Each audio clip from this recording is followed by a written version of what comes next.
Los espíritus oscuros no meramente infestan el imaginario, forman un trono infernal, una jerarquía con 7 figuras que encarnan los pecados más devastadores, desde la soberbia hasta la desidia. Lucifer ocupa la cúspide. En textos medievales como los de Peter Binsfeld, se vincula con la soberbia y se presenta como el más excelso de los ángeles caídos. En grimorios como el libro de Abramelin, aparece como príncipe de los espíritus rebeldes, uno de los 4 soberanos infernales. Su nombre, derivado del latín lux ferre, implica que él porta la luz, título que contrasta con su posición final, no como iluminador, sino como sombra que devora el resplandor. En tratados de demonología como los de Johann Weyer, se le describe como una fuerza de racionalidad corrompida que no actúa con caos, sino con lógica invertida.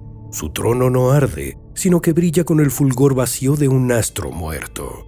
Satanás es el más antiguo de los nombres obscuros. En el libro de Job aparece como un acusador, un fiscal divino encargado de poner a prueba. No es enemigo, sino parte del tribunal celestial. Sin embargo, con el tiempo su figura se transforma y en el Apocalipsis de Juan es señalado como el dragón antiguo, el gran adversario. En la demonología clásica se convierte en el emblema de la ira, la violencia que no busca justicia sino devastación. Sus representaciones son múltiples: cuernos, tronos de fuego, piel ennegrecida y alas de murciélago. A diferencia de Lucifer, que actúa desde el orgullo y el intelecto, Satanás encarna el desgarro, la guerra perpetua, el conflicto sin resolución. El Leviatán, una criatura que surge del mar primigenio, representa la envidia. Su nombre proviene del hebreo liviatán, que implica retorcido o enrollado. En la literatura bíblica aparece en el libro de Job como una bestia imposible de domar, y en los Salmos como un símbolo del caos domado por la divinidad. Su figura no tiene forma estable: serpiente, dragón, masa acuática viva. El mal que representa no ataca con golpes ni cuchillas, corroe desde la frustración, del deseo imposible por lo ajeno, de la rabia muda que consume sin dejar rastro exterior. Belial representa la pereza, aunque no en su forma más superficial. Belial aparece en los rollos del Mar Muerto como jefe de los espíritus de oscuridad, figura de corrupción espiritual, símbolo de desgarro moral.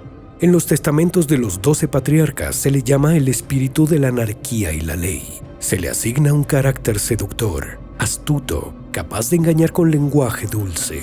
No actúa ni empuja, no obliga, simplemente debilita. Su reino es el del abandono, donde todo se desmorona por omisión, por falta de resistencia y por el simple acto de no actuar.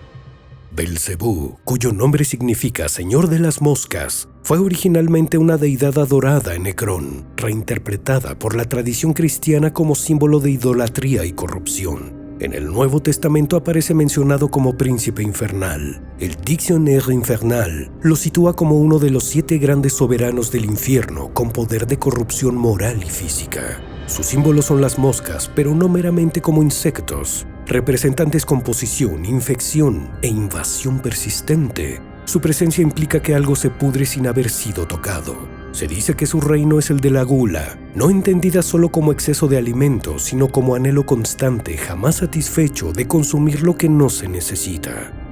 A su lado, Mamón encarna la avaricia. Aunque no aparece directamente en la Biblia como entidad demoníaca, los teólogos de los siglos posteriores le dieron cuerpo e identidad. Su culto, indirecto, surgió de la advertencia sobre el amor excesivo al dinero, convertido en una fuerza con voluntad propia. Se le atribuye la creación de tentaciones vinculadas a la acumulación sin propósito. Mamón no destruye de forma abrupta, erosiona la ética, calcina el juicio, transforma la virtud en cálculo.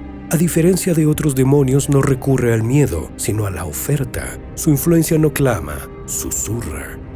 Asmodeus, por su parte, se presenta con una fuerza directa devastadora. Su mención más antigua aparece en el libro de Tobit, como un espíritu que impide la consumación del matrimonio mediante tragedias sucesivas. En el Malleus Maleficarum, su representación es compleja. Es deseo encarnado, pero también es destrucción por exceso. No corrompe con ternura ni con engaño, sino con urgencia. Su reinado es breve pero absoluto. Las 7 entidades no operan en soledad.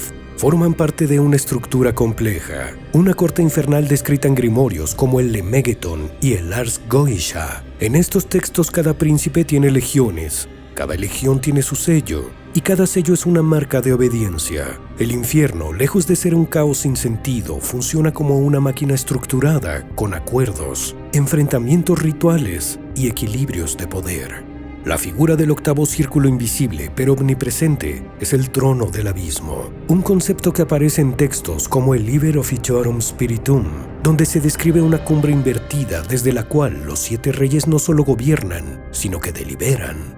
Desde allí fluyen las decisiones que afectan el orden simbólico de los pecados, como si cada transgresión tuviera su raíz en una sala sin ventanas, iluminada solo por el fulgor de la condenación eterna.